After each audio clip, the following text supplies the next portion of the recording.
그만큼 워싱턴 포스트가 가치가 있는 거죠. 근데 제프 베조스 입장에서 보면 이 산업적 측면에서 자신과의 결합과 융합, 이것을 통한 시너지가 무엇인가가 핵심인 것 같은데요. 전 세계적인 유통망을 그러니까 아주 단순한 과정에서 시작을 한 거죠. 이런 그 책을 파는 판매망이라고 하는 것에 시작을 했는데 이것이 전 세계적인 어떻게 보면 하드웨어적인 요소에 레일이 깔린 거죠. 여기에 무엇을 얹혀서 시너지가 날 수 있는가? 이것의 이 레일을 최대화시킬 수 있는 짝꿍은 무엇인가? 결합 상품은 무엇인가? 뭐랄까 이렇게 매칭시킬 수 있는 프로젝트는 무엇인가에 대한 고민이 베조스는 신문을 선택을 한 거죠. 워싱턴 포스트는 아주 싼 값에 선택을 해서 이 레일 위에 여러 상품을 올리는데 그 중에 하나를 신문을 올리는 그런 것들을 생각을 한 겁니다. 그래서 이거는 그 아마존의 기업가 정신을 가진 오너가 새로운 산업의 발전 전망을 가지면서 자신의 목적을 가지고 선택한 것이 워싱턴 포스트다라고 생각을 하시면 될 것 같고, 이 사람은 철저하게 자기 중심의 선택을 했다고 보시는 것이 현명할 거라고 봅니다. 그래서 언론의 입장에서 보시는 것보다는 베조스가 왜 워싱턴 포스트를 필요로 했는가, 이것의 시너지는 무엇인가, 산업적 연관성은 무엇인가, 이 하드레일 위에 무엇을 올릴 것인가에 대한 고민이다 라는 것으로 보셔야 아마 베조스의 의도를 정확하게 이해할 수 있을 거라고 보여집니다. 또 하나는 이 사람의 재산에서 7%밖에 아닌 거잖아요. 그런 측면에서 보면 이 7%가 이 7%가 기업가 정신을 가진 사람으로서는 큰 뭐랄까 자기가 실패해도 아주 커다란 영향력을 미치는 절대적인 자신의 뭐랄까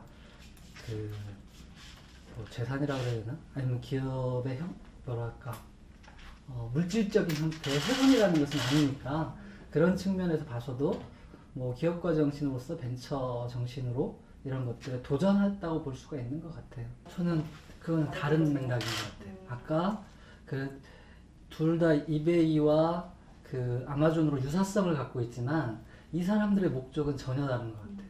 베조스는 자신의 레일 위에 무엇을 얹힌다고 생각을 했다라면, 그것의 산업적 시너지를 요구를 한 거라면, 오히려 이 사람은, 이베이의 창업자는 훨씬 더 미디어의 근본적 속성, 새로운 플랫폼으로의 가능성에 착목하고 있는 것. 그리고 또 하나는 이 사람의 뭐랄까 자신의 지금의 업과 일과 다른 것의 사회적 공헌, 사회적 기업, 아니면 새로운 도전, 이런 것의 프로그램으로서 미디어를 새롭게 하고자 하는 거 아닌가, 이런 생각이 들고, 그리고 그것을 위한 가장 좋은 방법으로 새로운 미디어를 창출하는 것, 좋은 인력들을 데려다가 새로운 생각의 미디어를 창출하는 것이 가장 효과적인 방법이라고 생각을 했던 거죠. 그래서 그거는 좀 목적의 측면에서 봐서도 굉장히 근본적 차이가 있는 거라고 보여집니다. 뭐 미디어는 인간의 확장이기도 하고요. 이미 소셜미디어나 스마트폰을 통해서 결합이 되어 있는 형태이기도 하고요.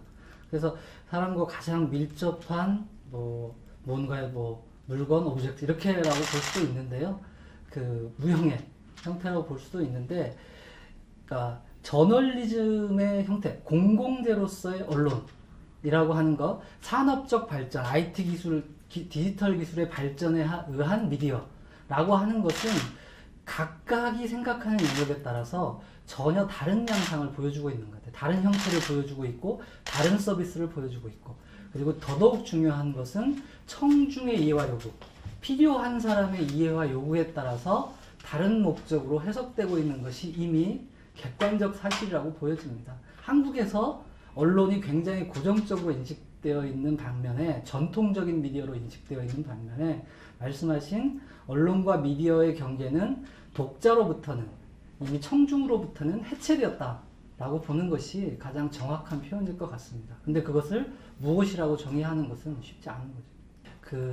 위험 요인들은 예를 이제 경계의 해체, 그리고 뭐랄까 1인 소셜미디어 네트워크가 권력처럼 되어 있는 전통 언론을 위협하고 있다라는 요소들이라든지, 그리고 미디어의 발전, 미디어 기술의 발전, 디지털 기술의 결합이, 그리고 그것에 의한 굉장히 강력한 개인의 등장, 네트워크의 힘의 강화, 그리고 청중의 힘의 절대적 성장이라고 하는 측면에서 보면 이런 것들이 다 위기 요인, 위험 요인이라고 볼 수 있겠죠.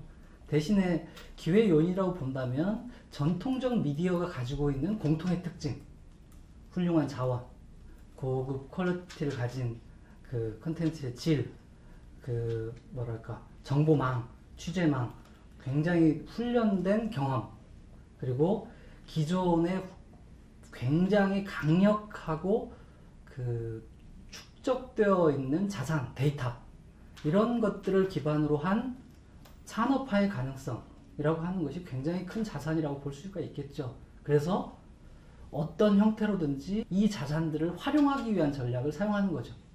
근데 이 언론이 스스로 전통적 미디어가 스스로 진화해서 성장할 것인가의 영역은 별개의 문제이고, 그리고 이 강점의 문제가 절대적인 기회 창출의 요소로 발전할 것인가의 요소도 사실은 뭐랄까 기대하기 좀 어려운 그런 측면의 요소가 있는 거죠. 어느 정도의 혁신이 일어날 것인가, 절대적 혁신이 일어날 것인가. 그러니까 제가 어느 겨울에 이제 어느 그 언론사의 TF팀이 와서 저에게 이제 질문을 하더라고요. 그래서 내부 혁신들을 어떻게 이루었으면 좋겠냐라고 얘기를 해서 저는 파괴적 혁신을 이루는 수밖에 방법이 없을 거다라고 얘기를 했었습니다. 그래서 이제 그 아까 그렇게 훌륭한 자원이 있다고 하고 그것이 여전히 자산임에도 불구하고 기회 요인으로 전화되지 않으면, 그럼 그 징검다리 브릿지는 뭐냐면 혁신이라는 거죠. 전면적 혁신. 그리고 우리 언론이 이렇게 성장해 왔다가 아니라 지금 환경이 이렇게 변화해 왔으니까 이 변화된 환경에 걸맞는 우리들의 새로운 포트폴리오, 비전, 전망 이런 것들이 무엇인가에 대한 답을 찾을 수 있어야 사실은 기회가 되는 거죠. 지금의 자산이 훌륭하지만 그것으로는 너무나 부족한 거죠. 그 뭐 디지털 퍼스트 전략들을 사용한 뭐 여러 그 가디언의 오픈 저널리즘이라든지 뉴욕 타임즈의 정신이라든지 또 호핑턴 포스트의 새로운 정신이라든지 이런 것들을 추적해 보면 저희들이 답에 근접해 볼 수 있다고 생각이 들거든요. 그들이 살아남기 위해서 생존에다가 비전을 보태는 건데요, 지금은. 그렇게 보면 기본적으로는 자산화에 대한 굉장한 노력을 전개를 했죠. 그리고 무엇보다 디지털 혁신의 10수년을 우리가 이제 와서 이제 이런 논의들을 전개하고 있는 것에 비해서 가디언이나 뉴욕타임즈는 굉장히 지속적인 과정을 통해서 전면적 혁신을 이루었다고 볼 수 있거든요. 그 내면들의 실험들과 도전들을 들여다보면 이것이 기존의 언론과 같은가? 라는 측면에서 기존의 언론과 같다고 볼 수 없는 측면까지 와 있는 거죠. 그런데도 지금도 부족한 거죠. 디지털 스토리텔링을 하나 뉴욕타임즈가 연구를 한다고 치면 그것에 굉장한 노력들이 들어가는데 이 사고에는 전략적 사고가 들어가 있어서 우리는 컨텐츠적 측면에서 요 근래 뉴스를 바라다 본 거예요. 디지털 스토리텔링을, 스노우폴을.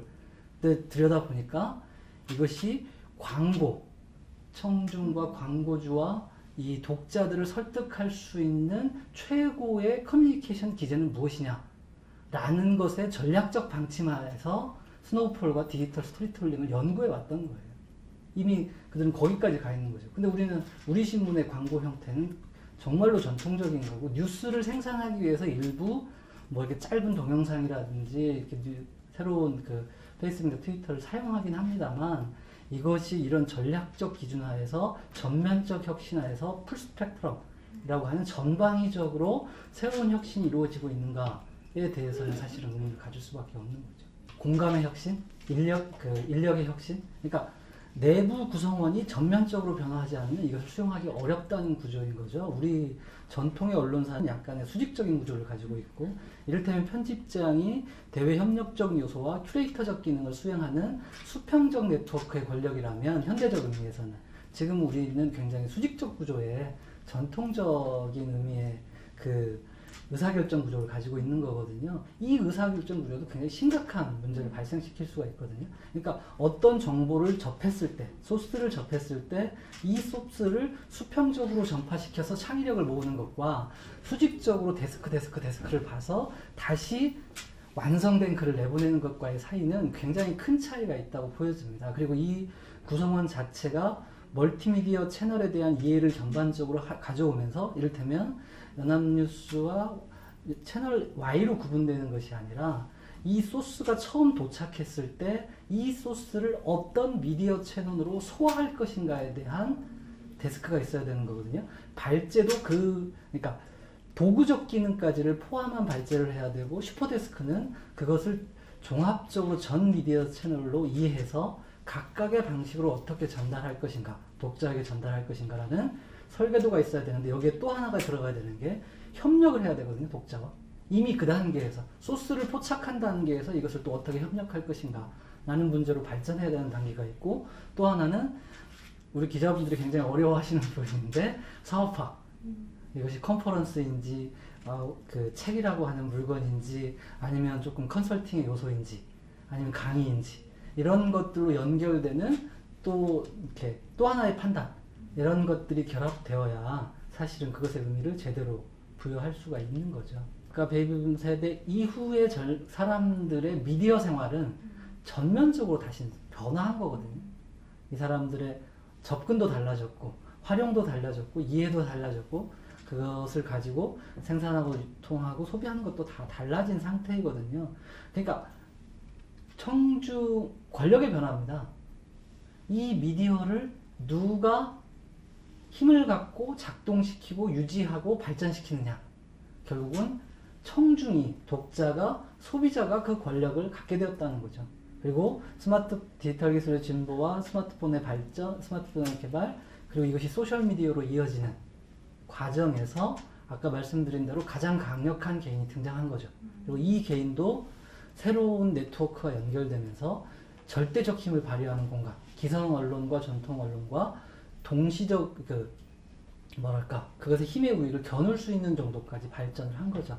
그래서 폭발성과 잠재력이 엄청난 상황으로 발전해 있기 때문에 당연히 그것에 니즈를 찾는 사람, 그러니까 기본이 내가 이 사람들의 니즈를 찾는 것이 아니라 이 사람들의 니즈에 따라서 미디어의 관계도가, 새로운 설계도가 만들어지는 거죠. 그래서 온드 미디어, 자기들이 만든 미디어가 연결될 수 있다는 것. 웹의 정신은 그거잖아요. 세계는 연결되어 있다. 연결되어서 힘이 될 수 있다는 것. 이것이 작동하고 있고, 이를테면 이렇게 잘 보면 마돈나는 MTV가 만든 스타라고 본다면, 지금은 레이디 가가는 이번에 11월 7일인가요? 유튜브에 뮤직 어워드에 간 거잖아요. 지금은 권력이 유튜브로 간 거죠. 이 음악 채널, 우리 한국 K-팝의 외국 진출 경로가 완전히 달라진 거잖아요. 유튜브를 통해서.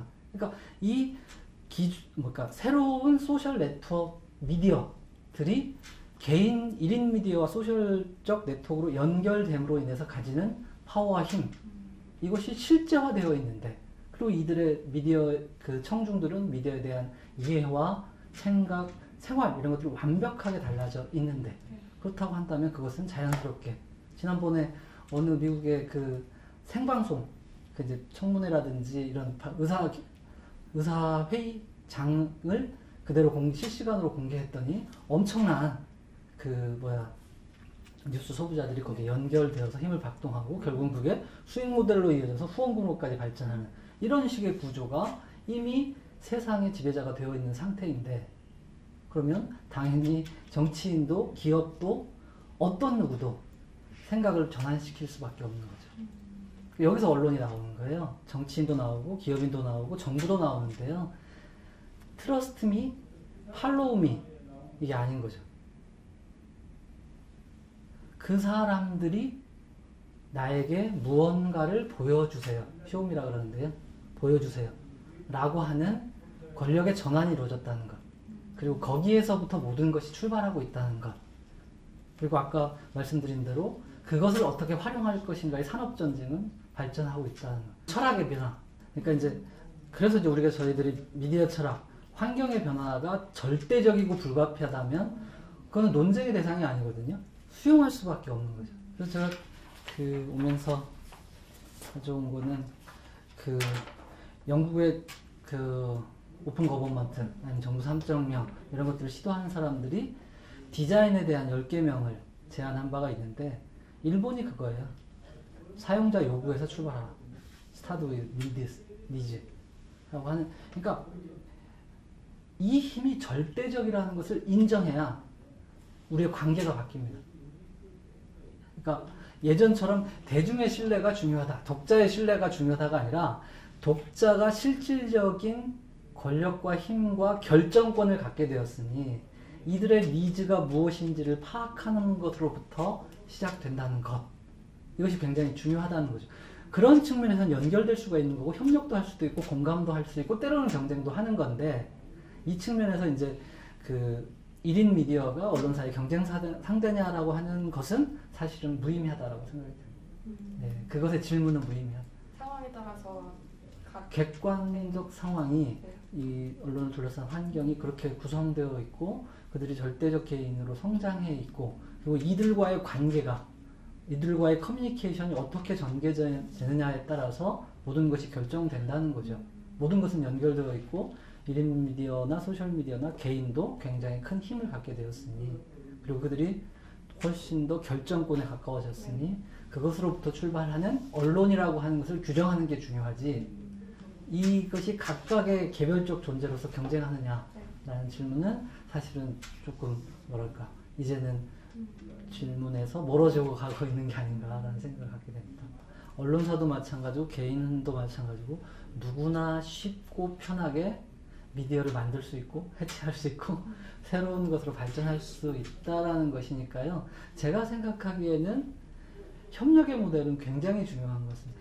우리가 다른 유수의 언론보다 부족한 것은 독자들과의 협력입니다. 뉴스 소비자들의 협력, 뉴스를 사실은 지금 생산하는 사람들과의 협력입니다.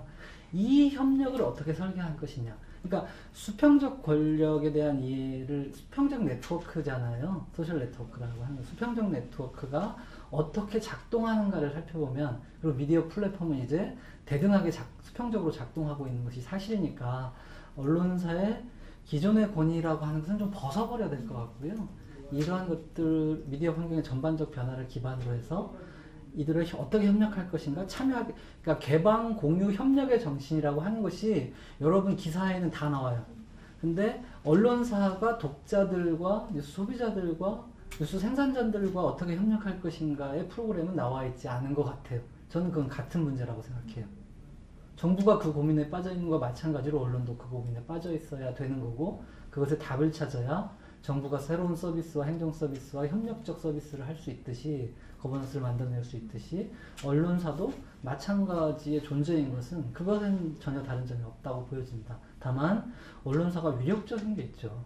필터링을 할 수 있고 퀄리티 높은 저기와 네트워크, 그 고급 전문 그 직종의 사람들과 연결할 수 있는 정보 파이프라인들과 경험과 취재력과 이런 것들로 구성되어 있으니까 그것을 통해서 실질적 우위를 담보하는 것이지, 위치의 절대적 뭐랄까 우위라고 하는 것은 사라진 지 오래다라고 생각을 합니다. 정부 3.0, 지금 정부가 내놓는 데이터 3.0의 제안은 굉장히 훌륭한 겁니다.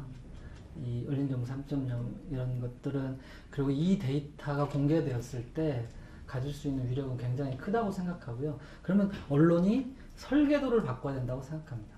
그러니까 취재 출입처에 있는 데이터와 취재원, 취재 소스만을 가지고 움직일 것인가, 이미 구글을 통해서 할 수도 있고 데이터, 광범위한 데이터를 수집할 수, 그러니까 논문을 쓰는 방법도 굉장히 달라지잖아요. 도구를 사용하는 방법도 달라지고, 이거 마찬가지로 우리의 취재 영역이 전면적으로 달라지고 있다는 거죠.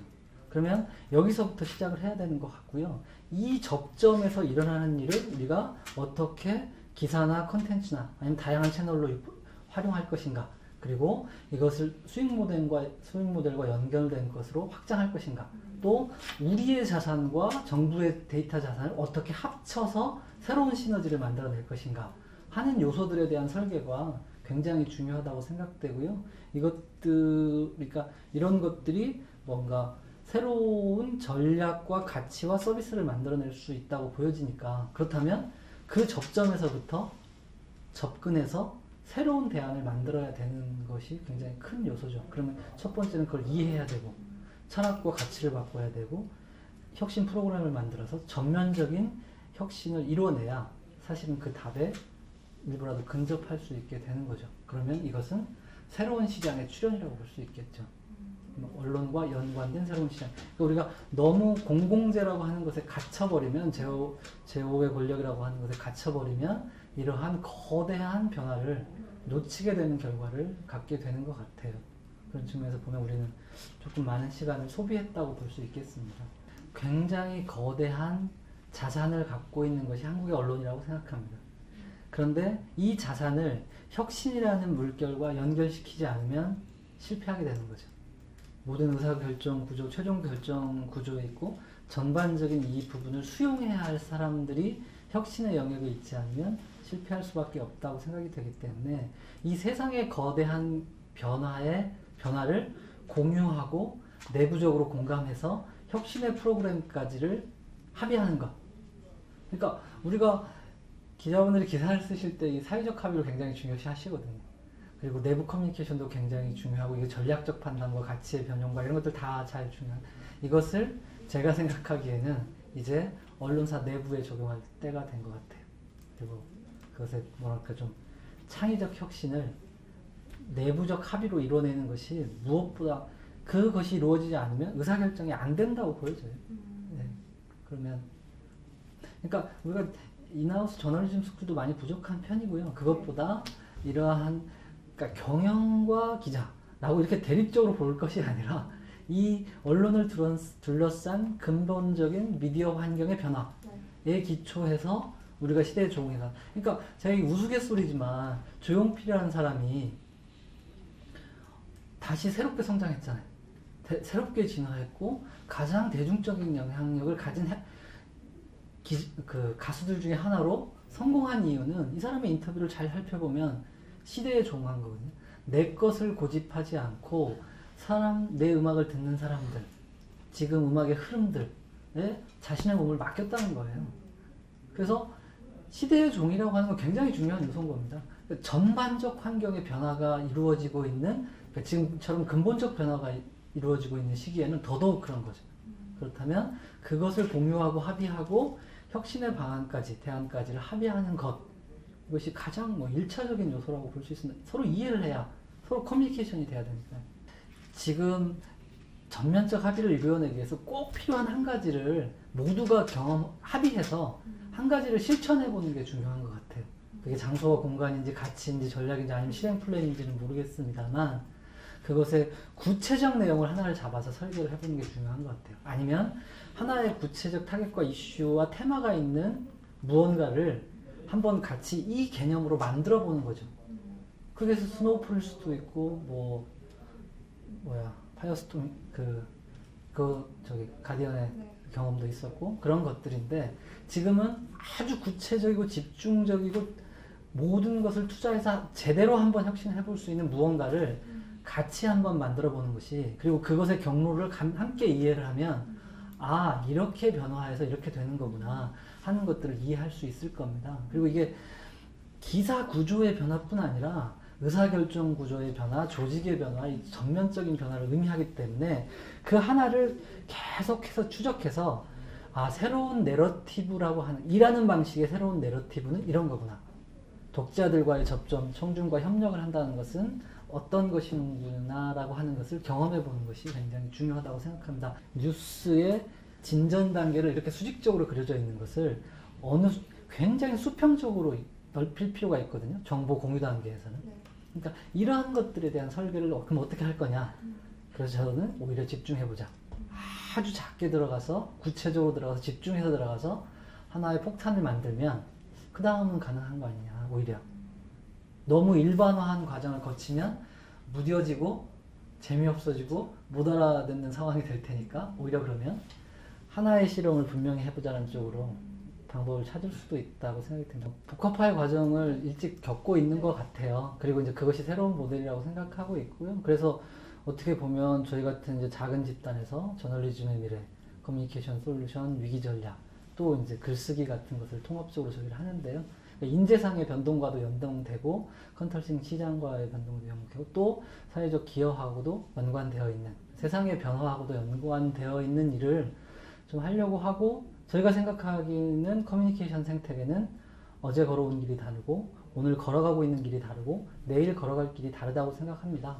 그렇다면 저희는 훨씬 더 연결된 지성에 기초해서 전문성에 기초해서 순간 탄력을 최대화하는 조직으로 변화시키는 것이 이러한 시대적 변화에 조응하는 것이 아닌가라는 생각을 하고 있고요. 통합시장의 형성에서 보면 이미 영역의 파괴, 경계의 파괴는 이미 일찍이 다 이루어지고 한국 사회도 거의 다 이루어지고 있는 거라고 보여지죠. 고유하게 갖고 있는, 그러니까 법정 소송을 로펌이 갖고 있는 거죠. 그렇지만 컨설팅 회사, PR 회사가 이미 소송 지원 커뮤니케이션의 영역으로 확장되어 있는 거고, 뭐 인터넷 세계에서는 그 별 차이가 없는 거고, PR 회사들이 퍼블릭 어페어스라 그래서 이렇게 협력, 대외 협력 업무들을 이미 가진 회사들이 한국에 생겨났고요. 그러니까 외국의 언론은, 아니, 외국의 이 컨설팅사들은 지금 그렇게 크게 구분하기가 어렵습니다. 정치 컨설팅 회사와 기업 컨설팅, 마케팅 컨설팅 회사를 그런 영역으로 구분하기도 어려운데요. 이런 종합적, 복합적 과정의 컨설팅 교육기관. 그러니까 이를테면 허핑턴 포스트도 교육사업, 컨퍼런스 사업 이런 거 다 나가고 있거든요. 한국도 그게 나아가고 있는 거예요. 그렇게 발전하고 있고 수익 모델로 생각했던 건데 이것을 종합적으로 이해해서 새로운 설계도에 기초해서 우리가 꼭 해야 될 일인가로 정해내는 것이 이제 언론의 일이기도 하고, A 케이스도 그런 측면에서 보면 저희가 잘할 수 있는 일을 끊임없이 찾아내야 되는데 그것은 굉장히 유동적인 시장이고 변화가 천만 변화가 있는 시장이어서 저희들은 순간 탄력성에 기초한 전문성을 기초로 종합적인 사고를 가진 전문가 집단이 교육기관의 역할, 컨설팅 기관의 역할, 미디어 플랫폼의 역할을 동시적으로 수행할 수 있다. 그것을 하는 회사가 되고자 한다라는 비전을 갖고 있는 거죠. 언론과 미디어는 정형화되어 있지 않고 고정화되어 있지 않습니다. 그렇다고 본다면 일반적으로 동일하게 모든 것을 커버하는 시대로서의 언론은 종언할 때가 됐다.